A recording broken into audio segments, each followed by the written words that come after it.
Monday of the 34th week in Ordinary Time. A reading from the book of the prophet Daniel. In the 3rd year of the reign of Jehoiakim, king of Judah, King Nebuchadnezzar of Babylon came and laid siege to Jerusalem. The Lord handed over to him Jehoiakim, king of Judah, and some of the vessels of the temple of God. He carried them off to the land of Shinar and placed the vessels in the temple treasury of his God. The king told Ashpenaz, his chief chamberlain, to bring in some of the children of Israel of royal blood and of the nobility, young men without any defect, handsome, intelligent and wise, quick to learn and prudent in judgment, such as could take their place in the king's palace. They were to be taught the language and literature of the Chaldeans. After 3 years' training, they were to enter the king's service. The king allotted them a daily portion of food and wine from the royal table. Among these were men of Judah: Daniel, Hananiah, Mishael, and Azariah. But Daniel was resolved not to defile himself with the king's food or wine, so he begged the chief chamberlain to spare him this defilement. Though God had given Daniel the favor and sympathy of the chief chamberlain, he nevertheless said to Daniel, "I am afraid of my lord the king. It is he who allotted your food and drink.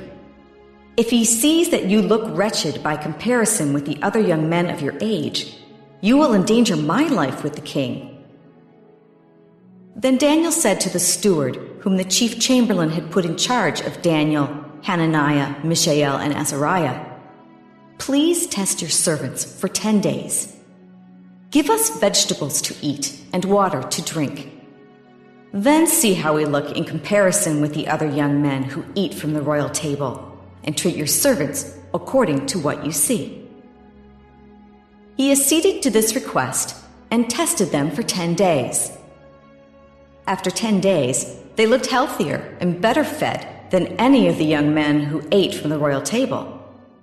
So the steward continued to take away the food and wine they were to receive and gave them vegetables.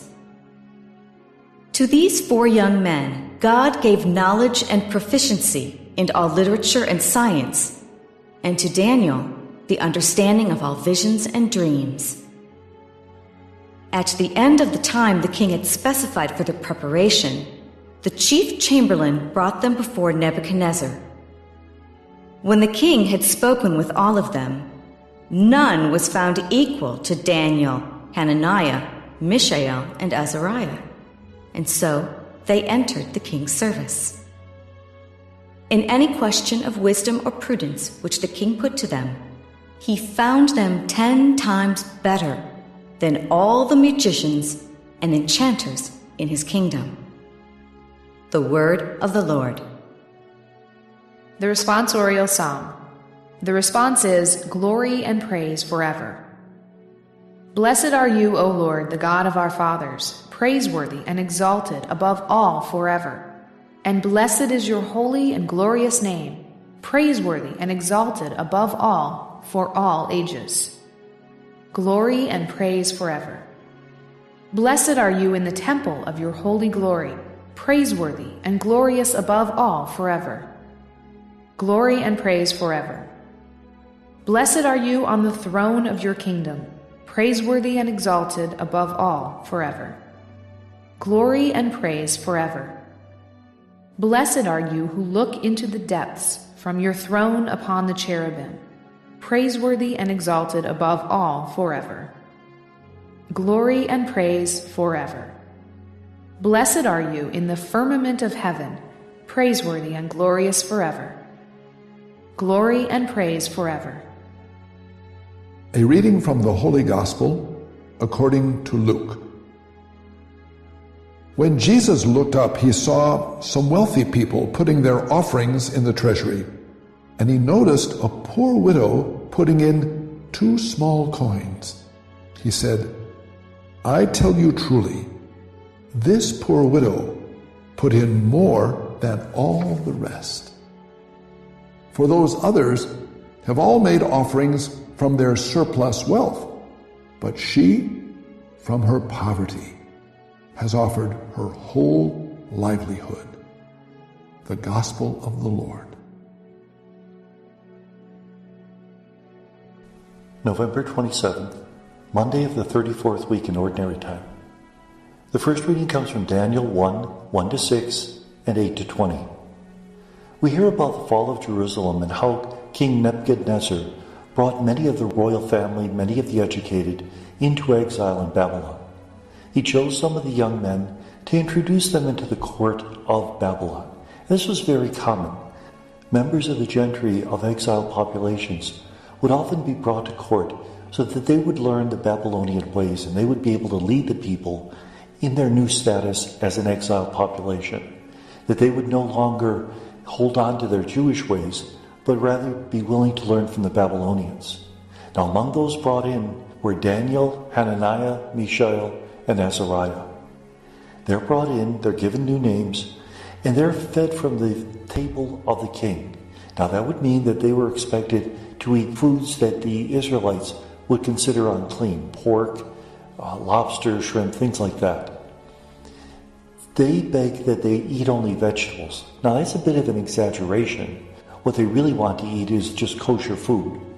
And the chief chamberlain is worried because if they eat only that, then maybe they won't look healthy and he'll get into trouble with the emperor. They set up a test, 10 days, they'll eat only vegetables. At the end of the 10 days, they look healthier than anyone else.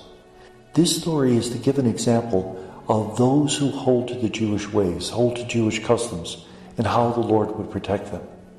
We have to remember that the book of Daniel was probably written during another persecution. The Syrian Empire, the Seleucids, had imposed the Greek faith upon the Jewish people. The Jewish people were forbidden to circumcise their children, their holy books were burned, and they were forced to eat unclean food. This story is to encourage the Jewish people to hold on to their traditional ways, to eat kosher, as opposed to giving in to these pagan tendencies. The Gospel is from Luke 21, 1-4. Jesus is watching people putting offerings in the treasury, and a poor widow brings 2 small coins. What does he say? What she's given is more than the great offerings that the rich people gave, because she has given everything she had to live on. In this sense, God grades on a curve. God grades us not so much according to what our external actions are, but in what we're capable of doing. We have to remember that not everybody has received the same gifts from God, and sometimes what appears to be a very small reaction to God's grace is the best the person can do. In fact, they might be doing better than we are when we're doing great actions. We have to judge it according to God's standards and not according to ours. And may God bless us.